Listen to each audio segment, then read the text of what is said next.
August 15, 1947లో స్వతంత్రం రాలేదు. September 17, 1948లో ఆ యొక్క రెండు ప్రాంతాలని కలిపి భారతదేశం అంతా కూడా ఒకటిగా మార్చిన గొప్ప నాయకుడు సర్దార్ వల్లభాయ్ పటేల్. తెలియజేసిన వ్యక్తి. అటువంటి మహనీయుని యొక్క అడుగుజాడల్లో మొన్న కూడా మనం ఆపరేషన్ సింధు ద్వారా భారత సత్తా ఏంటో పొరుగు దేశాలకి చాటాం. అటువంటి వ్యక్తి కార్యక్రమంలో పాల్గొని ఇవాళ యూనిటీ మార్చ్ విజయవాడలో ప్రారంభిస్తున్న గౌరవ మా అధ్యక్షులు మాదేవ్ గారికి ధన్యవాదాలు తెలుపుకుంటూ, తప్పకుండా ప్రతి సంవత్సరం ఈ కార్యక్రమము ఇదే విధంగా దేశం మొత్తం మనం స్వతంత్ర దినోత్సవ వేడుకలు ఏ విధంగా జరుపుకుంటున్నామో ఈ కార్యక్రమం అదే విధంగా జరుపుకోవాలి. మన యొక్క సమగ్రతని, మన సార్వభౌమత్వాన్ని, మన దేశ యొక్క విశిష్టతని తెలిపించిన అటువంటి వ్యక్తుల్ని మనం స్మరించుకుందామని తెలియజేసుకుంటూ ఈ అవకాశం ఇచ్చిన పెద్ద సభను ఉద్దేశించి మాట్లాడవలసిందిగా కోరుచున్నాం. భారత్ మాతాకి పిల్లలందరూ చెప్పాలి. ఇక్కడ కూడా భారత్ మాతాకి. ఏక్ భారత్ అంటే శ్రేష్ఠ భారత్ అనాలి. ఏక్ భారత్, ఏక్ భారత్, ఏక్ భారత్. మాతరం, ఆతరం ఈతరం. అందరికీ నమస్కారం.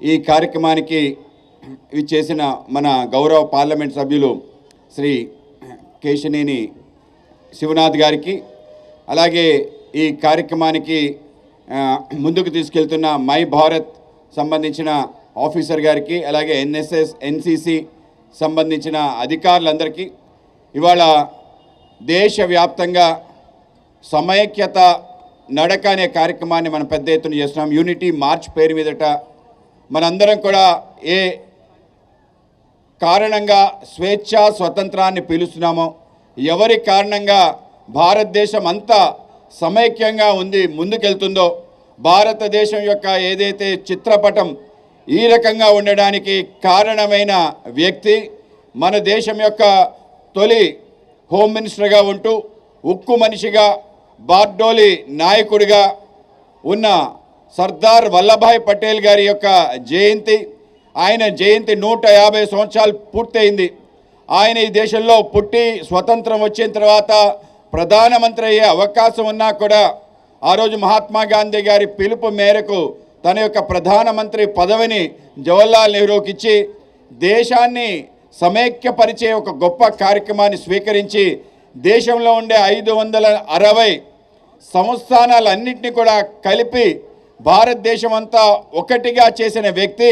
స్వతంత్రం తర్వాత ఆయన చేసిన అనితర కృషి కారణంగా, అలాగే 3 సంస్థానాల రోజు భారతదేశంలో కలవం అని చెప్పి పెద్ద ఎత్తున ఆందోళన చేస్తున్న సమయంలో జునాగఢ్, జమ్మూ కాశ్మీర్, అలాగే హైదరాబాద్ సంస్థానాలు భారతదేశంలో కలవం, మాకు స్వయం ప్రతిపత్తి కలిగిన దేశాలుగా అవ్వాలి అంటే కాదు, కుదరదు, మీరు తప్పనిసరిగా భారతదేశంలో చేరాలి అని చెప్పి జునాగఢ్ నవాబ్ కానీ మన యొక్క హైదరాబాద్ నిజాం కానీ పెద్ద హెచ్చరిక తెలియజేసి ఆపరేషన్ పోలో చేసి ఆ యొక్క ప్రాంతాన్ని కూడా భారతదేశంలో విలీనం చేసి ఈ రెండు ప్రాంతాలకి ఆగస్టు 15, 1947లో స్వతంత్రం రాలేదు.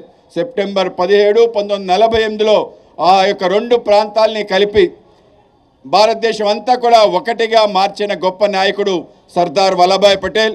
కేవలం అదే కాదు, సర్దార్ వల్లభాయ్ పటేల్ యొక్క నేతృత్వంలో జమ్మూ కాశ్మీర్ కూడా పూర్తి స్థాయిలో ఆ సమస్య పరిష్కరించి ముందుకు తీసుకెళ్లాలని అనుకున్నాడు. కానీ ఆ రోజు నెహ్రూ గారు కొంత తొందరపాటు కారణంగా అది యునైటెడ్ నేషన్స్కి అప్పచెప్పడం కారణంగా ఆ సమస్య అప్పటి నుంచి మొన్నటి వరకు 2019 వరకు ఆ సమస్య అలాగనే ఉండటం జరిగింది.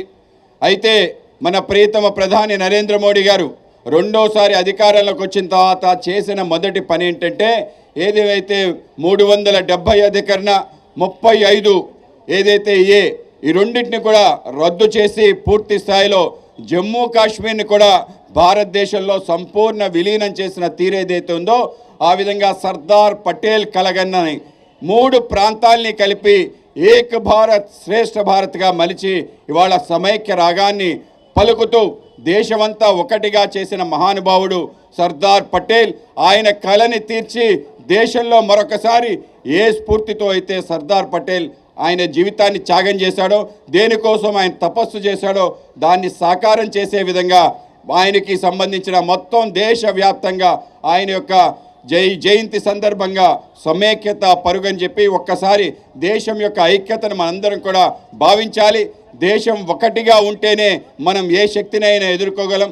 భారతదేశం ఒక శక్తిశాలి దేశంగా, ఒక సమగ్ర దేశంగా వికసించాలండి. ఆ కళని సాకారం చేస్తూ మన ప్రియతమ ప్రధాని నరేంద్ర మోడీ గారి ఇవాళ ఈ యొక్క ఏక్ భారత్ శ్రేష్ఠ భారత్ అనే కార్యక్రమాన్ని, దీంతో పాటు మనందరం కూడా తప్పనిసరిగా మన దేశంలో ఉత్పత్తి అయ్యే వస్తువులనే వాడాలని చెప్పి, ఇవాళ స్వదేశీ వస్తువుల్ని వాడాలని చెప్పి పెద్ద ఎత్తున పిలిపించి ఈ మార్చిని ఆత్మ నిర్భర్ భారత్ ఏదైతే ఉందో మనందరం కూడా స్వయం సమృద్ధి భారత్గా మారాలని చెప్పి ఇక్కడున్న పిల్లలందరూ కూడా మీరు ఏవేవైతే వస్తువులు వాడుతున్నారో, ఏ వస్తువులు అయితే తింటున్నారో అవి మన ప్రాంతంలో తయారయ్యేవిగా ఉండే విధంగా మనందరం ప్రయత్నం చేయాలి. చూసుకోకుండా పోలీసు వారి గైడెన్స్ ప్రకారం నడుచుకోవాల్సిందిగా కోరుకుంటున్నాం.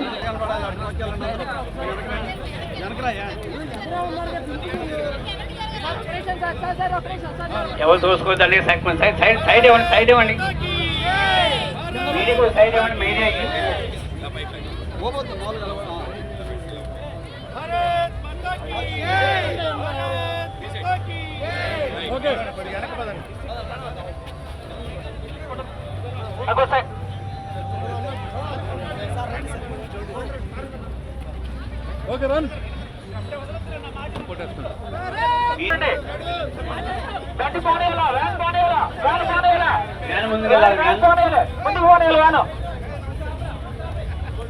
దయచేసి 4 లైన్లు మెయింటైన్ చేయాలండి. 4 లైన్లు మెయింటైన్ చేయాలి. లోపలికి వస్తుండాలా? ట్రాఫిక్ అవ్వదు. అటు పెట్టండి.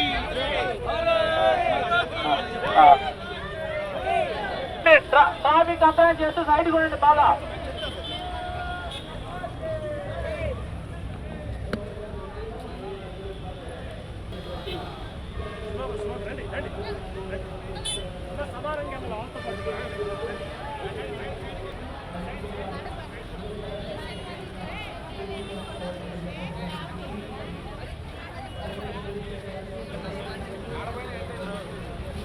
చెప్పరా